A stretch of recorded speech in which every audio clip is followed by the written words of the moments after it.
Hello everyone and welcome. My name's Lainey and this is Big Girls Really Do Cry, and it's another Chatty Catch Up because that's all I do. Anyway, get straight into it, right? I can't remember when I did the one. A few weeks, isn't it? It's been a few weeks. So I'm going to go straight in with diet, Manjaro and diabetes. Okay, so I think when I last spoke to you, I either said I was stopping it. Yeah, I think I said I was stopping it. I hadn't. I think it was before the next. I think the last time I videoed was before the next time I was due to take it, the Manjaro this is, because of obviously issues with my IBS and all that flare up and everything. So I did stop it. I think it's Thursday the 6th of February. Bloody hell, where's the year gone already? And I think so Tuesday would have been the third time I should have took it that I haven't taken it.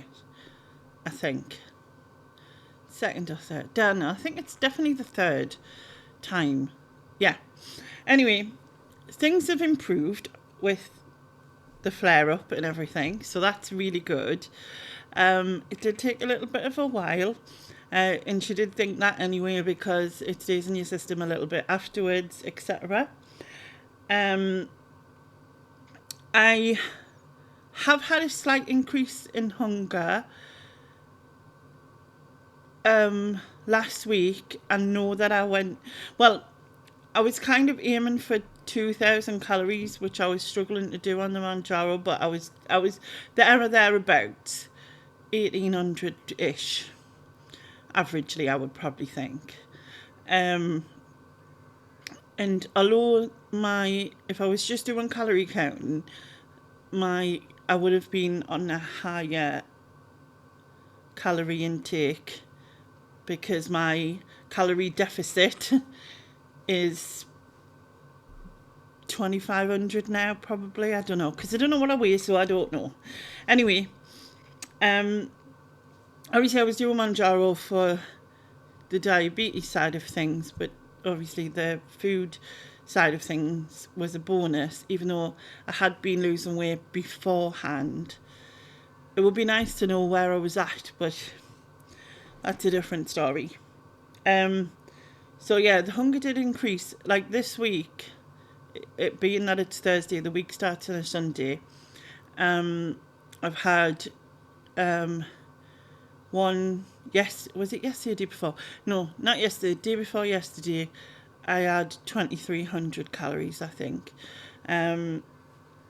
But other than that, in fact, what I'll do is I'll take a screenshot of it where it is now, and I'll pour it up, and then we'll know. So I'll take a screenshot of this week. It won't be the full week because obviously we haven't done Friday or Saturday yet, and we're only part way through Thursday because it's Thursday afternoon. But then I'll show you where I'm at, which isn't too bad considering, because I've heard a lot of people have increased a lot, like as soon as they've stopped taking it. I have had hungrier days, but not like hungrier all the time, which I was kind of expecting, so that's good. But on the other side of things, my blood sugars have been around 7 or 8, which is also kind of good. I've had the odd 9, I think twice. Now I've had a 9 and a 9.5, but I've also had hypos as well. I've had like 3.7, 3.9, which is only barely low, but still, it is low. And this is kind of complex, but before doing the Manjaro, just on insulin, on 50 units of insulin, my blood sugars were on average, about 16 through the pinprick test. And then I went on the insulin, on the Manjaro, and it dropped dramatically, which was amazing, and has been amazing. And I kind of expected it, especially, and also I've dropped the insulin as well. So I've gone on the Manjaro, I was on 50 units of insulin, still getting blood results of 15 and 16. Then I went onto the Mounjaro. That dropped dramatically, as did my insulin to 14 and 18. So instead of 50 and 50, I was doing 14 and 18 plus the Mounjaro. Now I'm still doing 14 and 18, but my blood sugars haven't gone back to 16, 15, 16, 17, which I'm surprised because I thought that would happen. So that's really good. So yeah, but they're mostly 7 to 8, which is still a bit high because it should be between 4 and 7. But yeah, I'm kind of pleased with that because I expected to go back. And they did say to me, oh, well, you know, keep in touch with us if, you know, if you get extremely like high numbers, and then we'll obviously increase the insulin, blah, blah, blah, while I'm not on the Mounjaro.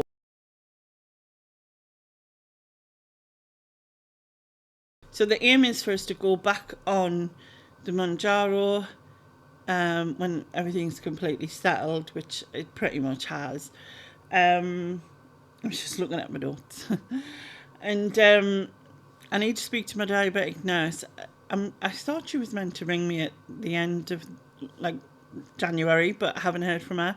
I think she might have left it because she was waiting on the blood results of my, now let's get this right, HbA1c, I think, which is where they take your proper bloods and then send it off to the lab to check your proper blood sugar results, your blood glucose results.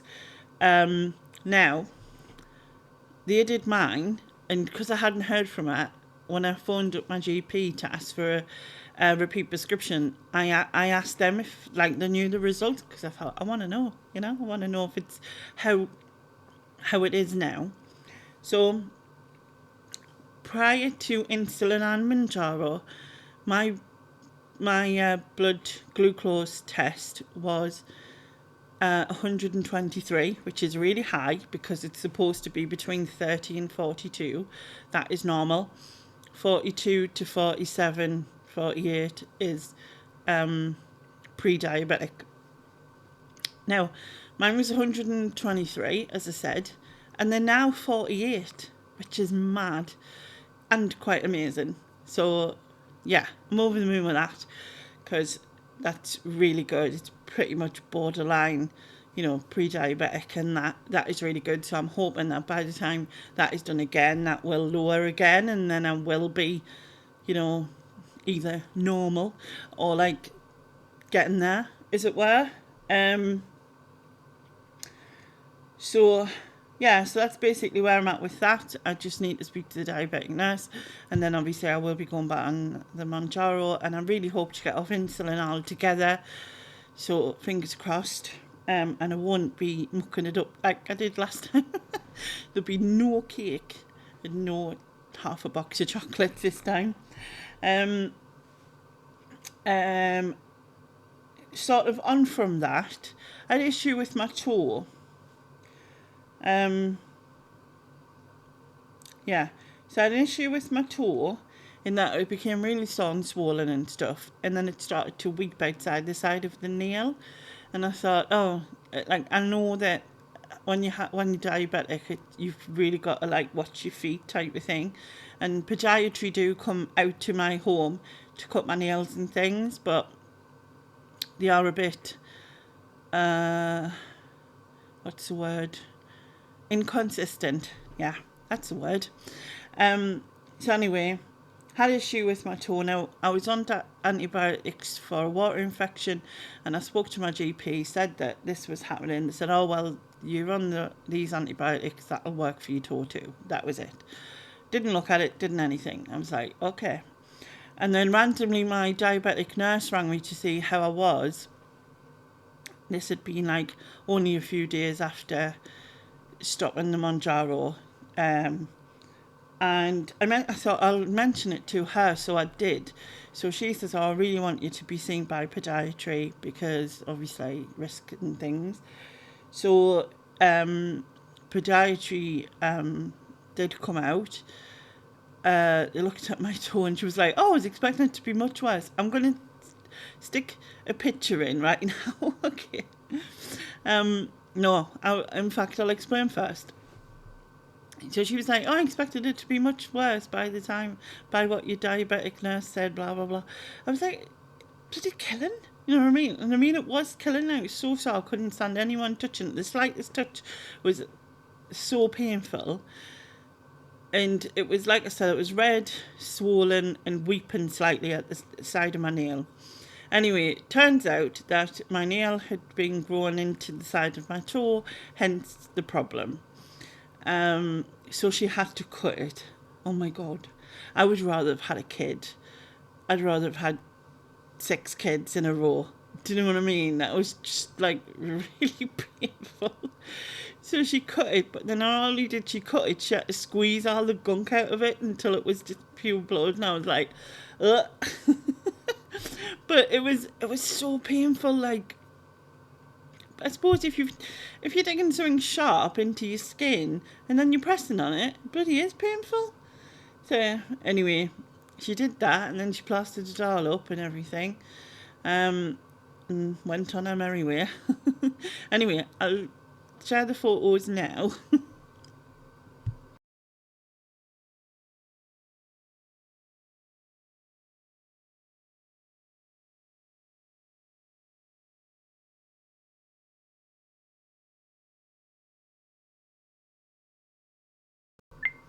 Anyway, yeah.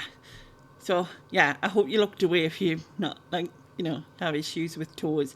And please ignore my other nails because, yeah, it's hard to get them cut. Which brings me on to a point. So she came back a week later, as you've seen, like, the bandage and plastered up. So she came back a week later, took it off, everything was fine, and it's back to normal. There was a little bit of dry blood there, that was it. It was all brilliant. But she didn't cut my nails while she was there. Now, it would have took, like, not other nails, I mean. It would have took minutes, okay? But instead, I've got an appointment for in a couple of weeks' time for someone else to come and do it from the same department. And I'm like, what a waste of resources. That's just backwards, isn't it, surely? Or is it just me? Like, someone's already here.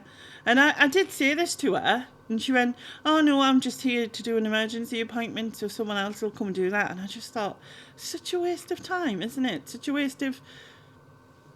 Yeah, she was already here. It would have made more sense for her just to do it. But who am I? Who am I to know these things? Anyway, moving on to the next thing. Going outside. We have an update. We do. We have an update. So I think I told you that I'd spoken to my new OT and the physio who came with her, and what their thoughts were with regards to getting the care company to help, etc., etc. I also said that I didn't think that would work because I know how busy they are and are already understaffed, so that would be an issue, and I'd be worried about being just left. Not intentionally, but just where they struggle to get back in time, etc. So they wanted to see how I was doing sitting in the chair, like if I was okay to do it, blah, blah, blah. So basically they hoisted me into the wheelchair on Tuesday, so a couple of days ago now. I sat in there for 5 minutes. My thighs did start to ache and stuff, but I had no other issues. I didn't have any faintness or anything like that, which is really good. She's meant to be calling me today to let me know what's going to happen. She talked about what possibility would be, which would be to get the physio team and herself involved, where they would come out 2 to 3 times a week to be able to hoist us, sit me in the chair and build up my time, which is great. Now, I know it's going to come to a time where the length of time is... for them to just stay there. So, like, once I get up to, like, 15 minutes, 20 minutes, half an hour, whatever, it's not really good for them to stay there that whole time. Do you know what I mean? And I do understand that. But what would happen then, I don't know. Whether they'd, like, go away, come back, or whether then they'd want to involve the care company, etc., etc. But we'll come to that bridge when we'll yeah, we'll cross that bridge when we come to it. That's the saying. So we'll see. We'll find out. We'll see what happens. But fingers crossed, it's positive, and that's the main thing. I just want to get out of the house, and yeah, positive. It's a positive. I think the only other thing I wanted to talk about was because I'd said that I was going to do some videos, like lives again, and I had an idea for a music show thing, and I am still going to do it, apart from I have decided to wait until May, which might seem like ages away, but I'm sure it'll fly by. So although I don't say this loads on here, I am a massive Sunderland football fan, and we, yes, Susan, I said we, are fighting for a place, for an automatic promotion place to the Premier League, and we often play on a Tuesday night, which is when I would have done the live, and it's no good if I'm not concentrating on that, because I'm hoping that we get, when we win the game, to get the points, and obviously the further on it goes, the more intense it's going to be. And yeah, I just thought, yeah, and in the past I have done the quizzes, and I have been sort of side-eyeing the telly to watch the match, but this is like, we had no chance of going up then, where now we do, and I need to watch it properly. So I'm going to start it in May when the football's finished. Plus, it's something to do on a Tuesday night then when the football's finished, obviously. However, I am starting my end of the month lives again. So I used to do every Saturday night live, but it was too much. And then I changed it to end of the month live. So the last Saturday at the end of the month, and this last Saturday coordinates with the Hitchin meetup that a lot of the resellers go to. And for the past few years, I've always done a live for anyone else who couldn't go, and sometimes the Hitchin lot will come live and join us for a little bit, etc. So I'm going to start it on the 22nd of February, so the last Saturday of this month, and then it will be the last Saturday of every month going forward. So yeah, that'll be cool. So it's something. It's doing something more than just this, which just bores the life out of me. I'd just be like, all I do is come in and go, and I'm whinging about this, and I'm whinging about that, and then I'm whinging about the other. Bye, see you later. Yeah, it's not good. It's not good. But yeah, I think that's everything. I don't think I've forgotten anything, but I probably have. But yeah, whatever. So anyway, thank you very much for watching. I shall catch you next time, probably in a couple of weeks or whatever, unless there's anything exciting that happens in between, or maybe before I'll probably catch up before, because it's like it says, it's only the 6th of February, before the 22nd, yeah. But anyway, take care, be good, and I'll see you later. Bye-bye now. Bye-bye.